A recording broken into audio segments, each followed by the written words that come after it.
Ada yang tahu apa itu Badan Pusat Statistik?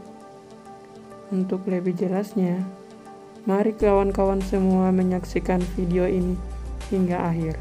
Di tanah air, Badan Pusat Statistik atau BPS adalah lembaga pemerintah penyedia data statistik. Cikal bakal lembaga ini telah hadir sejak zaman Belanda, ketika Direktur Pertanian, Perindustrian, dan Perdagangan Hindia Belanda membuat lembaga yang bertugas mengolah dan mempublikasikan data statistik pada tahun 1920. Di era kemerdekaan, pada 1 Maret 1950, pemerintah menyatukan lembaga-lembaga statistik yang ada ke dalam Kantor Pusat Statistik.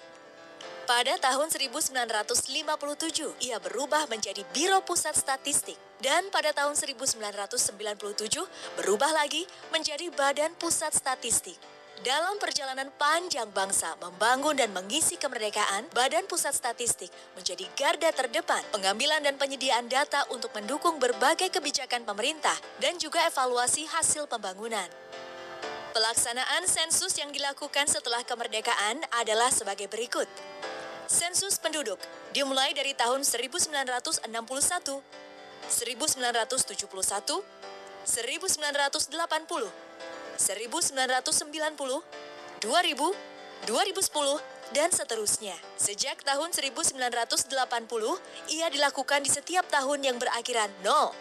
Sensus pertanian dimulai tahun 1963, 1973, 1983, 1993, 1993, 2003, 2013, dan seterusnya. Di setiap tahun yang berakhiran 3. Sementara itu, sensus ekonomi dimulai sejak tahun 1976, 1986, 1996, 2006, dan seterusnya di setiap tahun yang berakhiran 6. Data-data BPS tak hanya berguna bagi pemerintah, ia juga bermanfaat bagi masyarakat. Jadi, apa yang berbeda antara sensus penduduk 2020 dengan yang sebelumnya? Untuk mengetahui perbedaannya, mari kita saksikan video ini hingga akhir.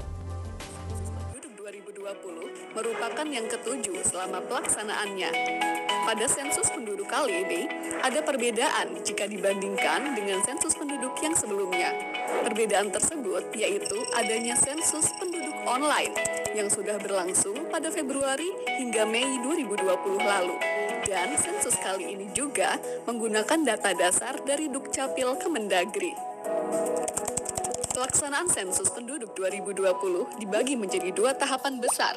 Yang pertama, sensus penduduk online yang sudah dimulai dari Februari hingga Mei 2020 lalu dan dilanjutkan dengan kegiatan pendataan penduduk pada bulan September untuk mencatat penduduk yang belum dapat melakukan pengisian sensus penduduk online.